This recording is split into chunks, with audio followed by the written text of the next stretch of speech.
mas uniu para sempre ficar, guiada na luta e vontade do povo, unida e suprema é a nossa nação. Glória à nossa pátria, e à nossa libertação, sólida base dos povos irmãos. Olá, meus amigos, sejam bem-vindos ao História à la carte. O tema de nosso vídeo de hoje é a Revolução Russa de 1917. Meus amigos, a Revolução Russa é um dos temas mais importantes da história do século XX. Pela primeira vez na história da humanidade, um governo, um Estado, é feito pelos ideais orientados pelo marxismo, pelo socialismo marxista.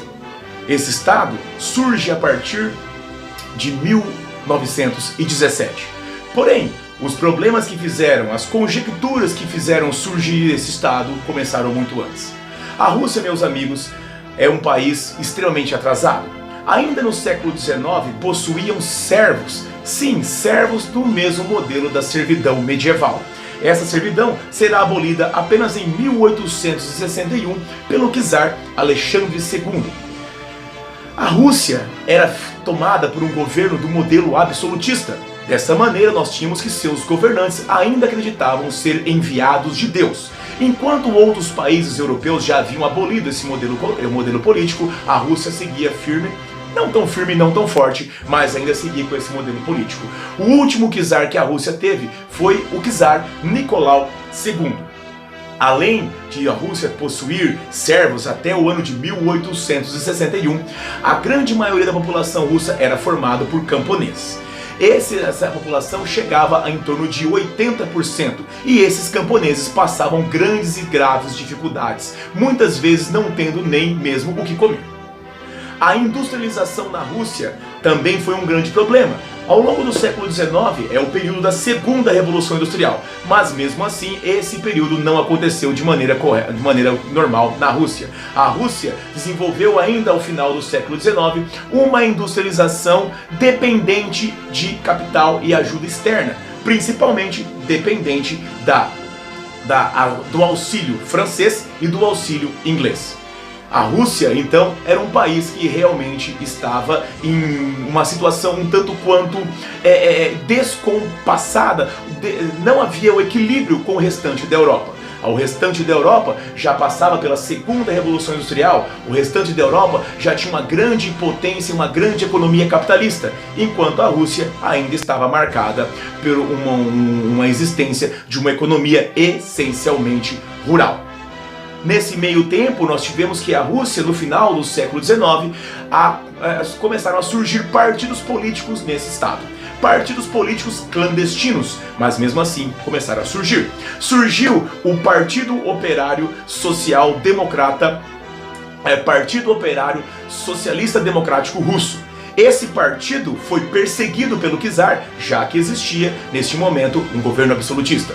Este partido acaba fazendo uma de suas mais importantes reuniões em Londres no ano de 1903. É nessa reunião que surgirão duas facções. Esse partido se dividirá em dois, surgindo aqueles que serão chamados de mencheviques, a minoria.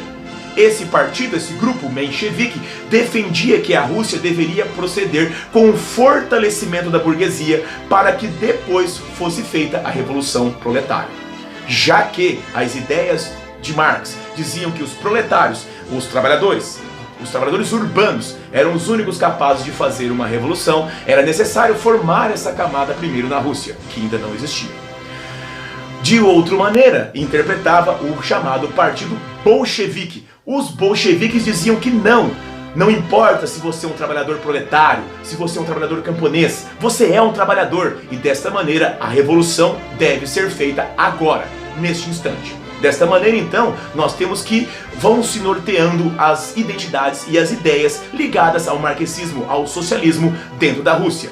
Um lado, os mencheviques, a minoria. De um outro lado, os bolcheviques, a maioria.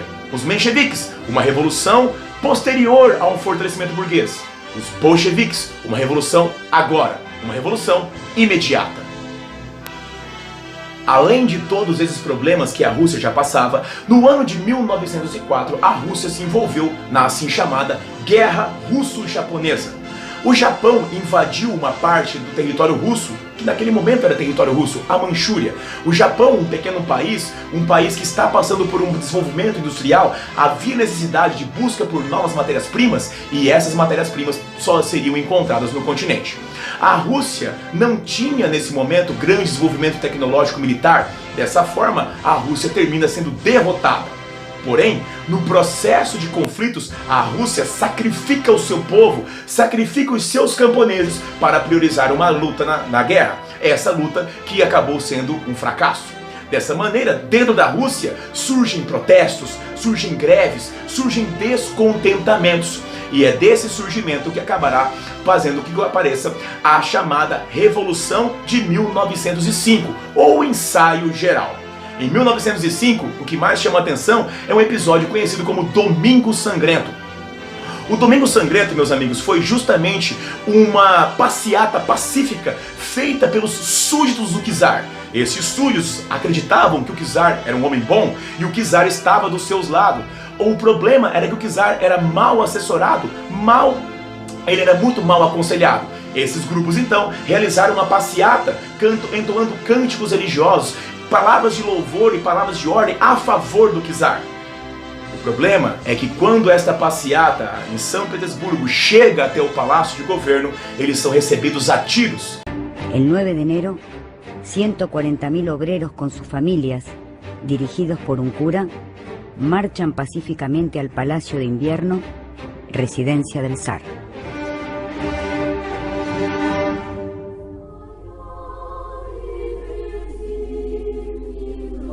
Señor, hemos venido ante ti, buscamos justicia y protección, sufrimos una gran pobreza, estamos oprimidos y agobiados con trabajos que superan nuestra fuerza. El despotismo y el gobierno arbitrario nos están estrangulando. Señor, nuestra fuerza se está agotando. Nuestra paciencia ha llegado al límite. Ha llegado el terrible momento en que es mejor morir que continuar sufriendo un tormento intolerable.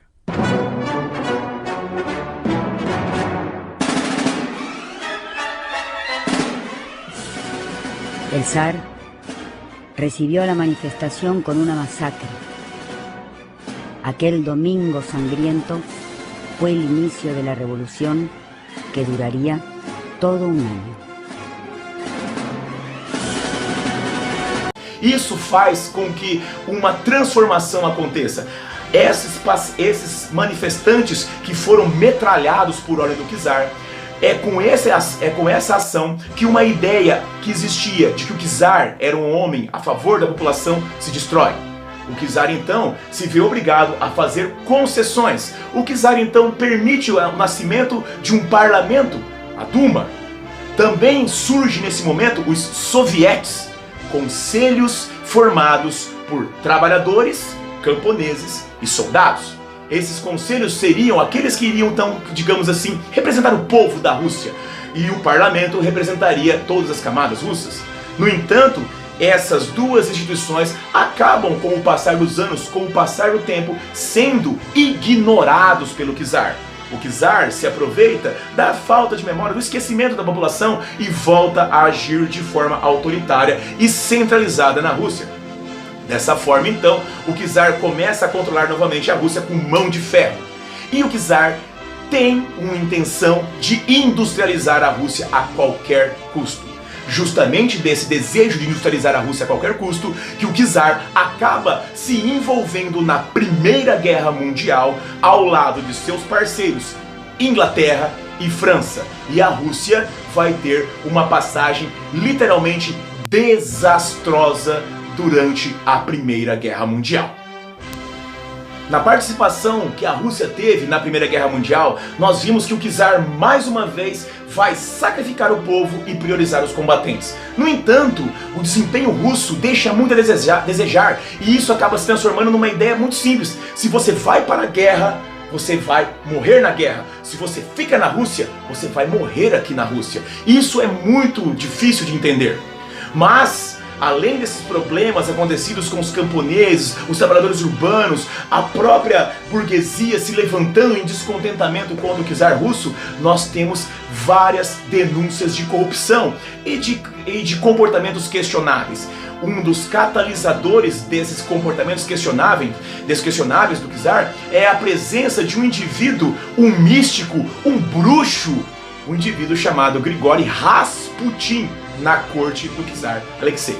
Rasputin irá ganhar um vídeo próprio de uma biografia somente sobre ele, porque é uma figura realmente muito interessante. Mas ele catalisa todos os sentimentos de ódio que existiam no czar. Não há outra maneira de proceder para o czar a não ser a abdicação. O czar então é deposto do trono e dessa forma temos a chamada Revolução de Fevereiro de 1917. A Revolução de Fevereiro também é conhecida como Revolução Branca ou Revolução Burguesa, porque nesta revolução sobe ao comando da Rússia um governo provisório formado por integrantes da nobreza russa, o príncipe Lvov, e o líder de um grupo menchevique, que seria o Kerensky. Esses dois implementam um governo provisório que está dedicado principalmente em fazer reformas burguesas, reformas conservadoras. E um dos principais pontos dessas reformas, considerado até um erro desses indivíduos, é que eles não retiram a Rússia da Primeira Guerra Mundial. Para a população russa, a causa dos problemas, a causa do sofrimento era justamente a permanência e o envolvimento da Rússia nessa guerra.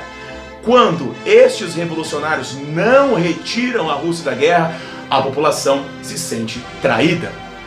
Junto com esse sentimento de traição, um dos principais líderes bolcheviques, da Rússia, Vladimir Ilyich Ulyanov, ou simplesmente Lenin, retorna para a Rússia. Ele havia sido perseguido e se refugiou no exterior. Ele retorna à Rússia e começa a combater justamente esse governo provisório.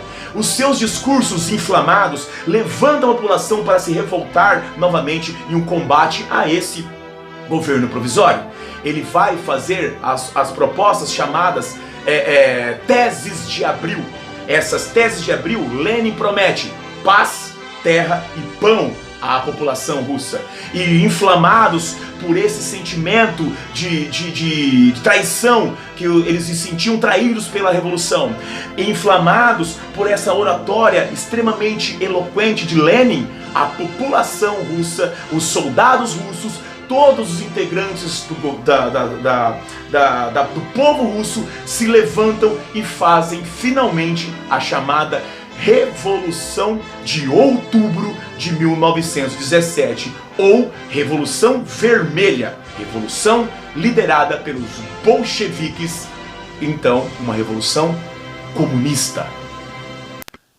Com a liderança de Lenin, nós temos então que os revolucionários bolcheviques assumem o comando o comando da Rússia.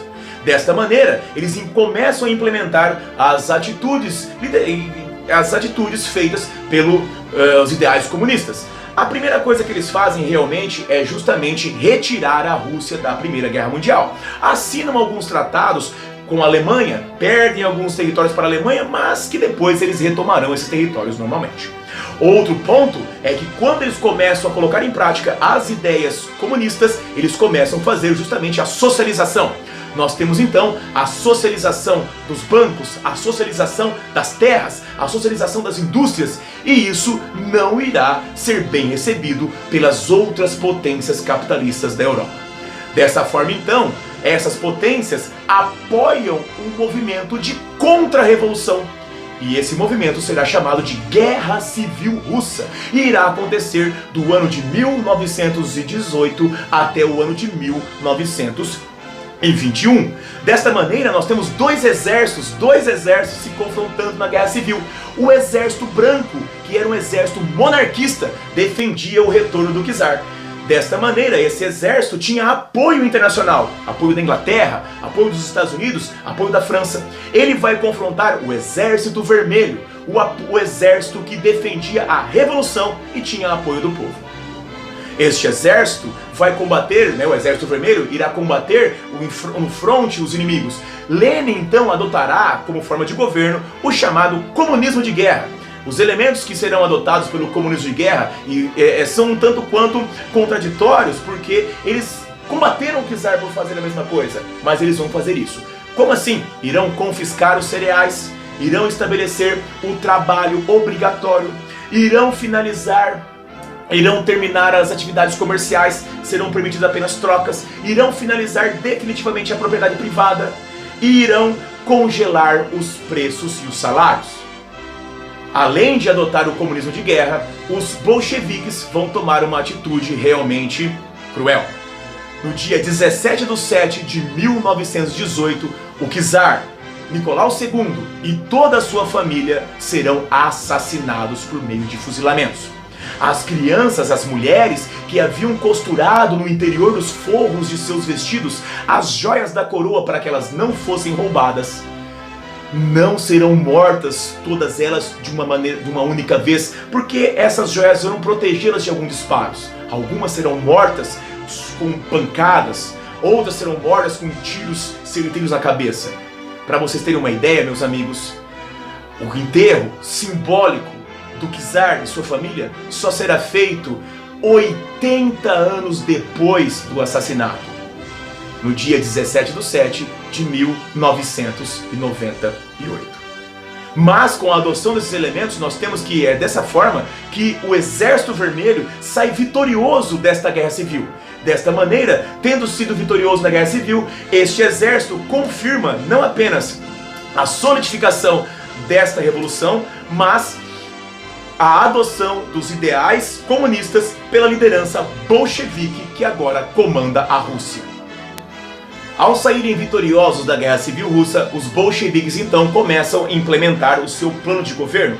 Lenin então estabelece um elemento chamado de NEP, Nova Política Econômica, ou New Economic Policy.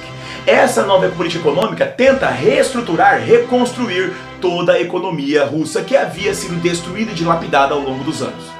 Contraditoriamente, essa NEP traz a adoção de certos preceitos, de certas ideias capitalistas para o interior da Rússia, para que a economia russa volte a se tornar uma economia dinâmica. Nós temos, por exemplo, a retomada da pequena propriedade privada, nós temos a retomada da pequena indústria, nós temos a ligação comercial com países do exterior. Nós temos então que através dessa nova política econômica, Lenin então tenciona colocar a Rússia de volta naquilo que ele acha que é o eixo correto.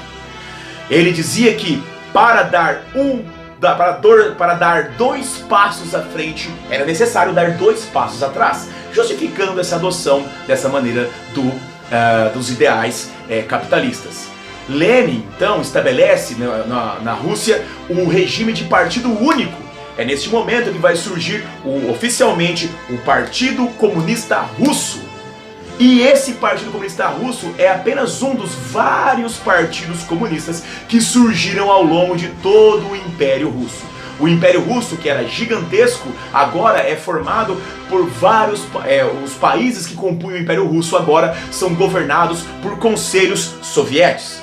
Dessa maneira, ao estabelecer esse elemento, em 1922, Lenin, juntamente com seus conselheiros, cria a primeira União das Repúblicas Socialistas Soviéticas, surgindo então a tão famosa União Soviética em 1922. No entanto, Lenin não vai conseguir estabelecer um governo muito longevo. Em 1924, ou seja, apenas 2 anos depois do surgimento da União Soviética, Lenin sofre uma sucessão de derrames e o último derrame que ele sofre é fatal. Claro que se é o último, é fatal.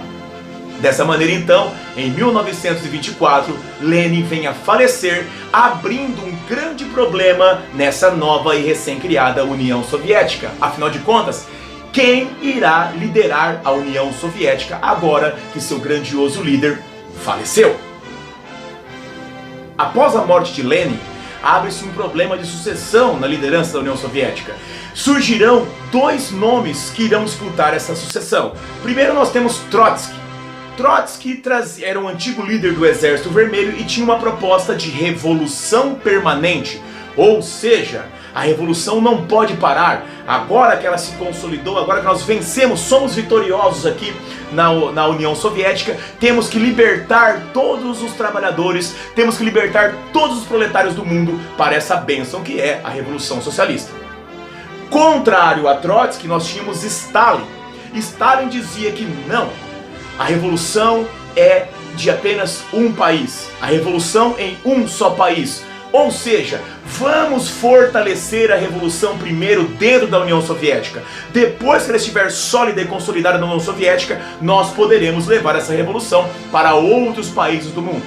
No decorrer dos processos, quem surgirá, quem sairá como vitorioso é justamente Stalin. Stalin assume o comando da União Soviética e começa a perpetuar uma das mais terríveis ditaduras que o mundo já viu.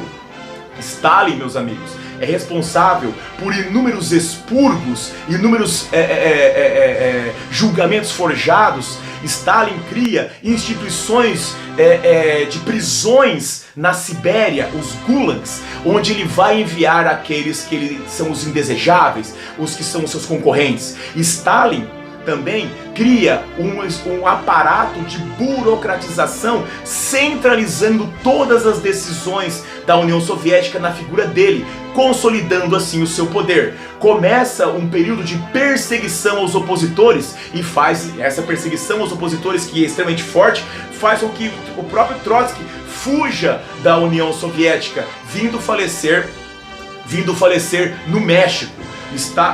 O Trotsky vai morrer no México, se não me engano, em 1940, mas vou colocar a data exata aqui, vocês vão ver aqui na tela a data exata da morte do Trotsky.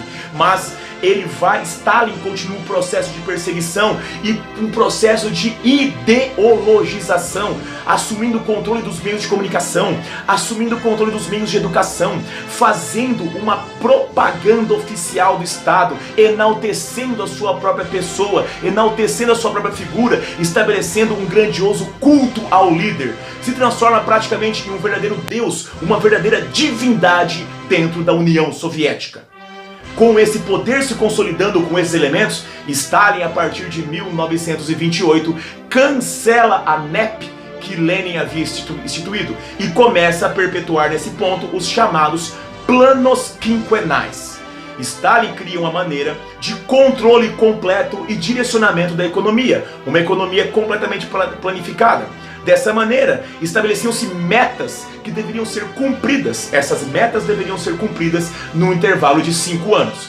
O primeiro plano quinquenal entra em vigor em 1928. Ele vai ter como meta o estabelecimento da indústria de base, estabelecimento de metalúrgicas, de petroquímicas, indústrias que oferecerão as maneiras para que a industrialização russa surja. Stalin pegou uma nação que era rural e transformou em uma nação industrial. Parece um milagre, mas o que nós não sabíamos e o que ninguém sabia é que, para que isso acontecesse, milhares de pessoas pagaram com a vida. Stalin é um dos mais responsável por um dos maiores genocídios que a humanidade já viu. Nesse ponto, pessoal, vejamos que a Revolução Russa começou lá em 1917 contra tiranos, contra governos autoritários e terminou em 1924 com o estabelecimento da União Soviética e com a subida ao poder de Stalin, que se provou, infelizmente, mais um tirano, mais um ditador e mais um sanguinário. Se você gostou do vídeo, meu amigo, não se esqueça, assine o canal, ative o sininho para receber notificações de outros vídeos, de outros assuntos que nós viemos a publicar aqui no História à la Carte. E, no mais, desejo a todos um grande abraço e vida longa e próspera.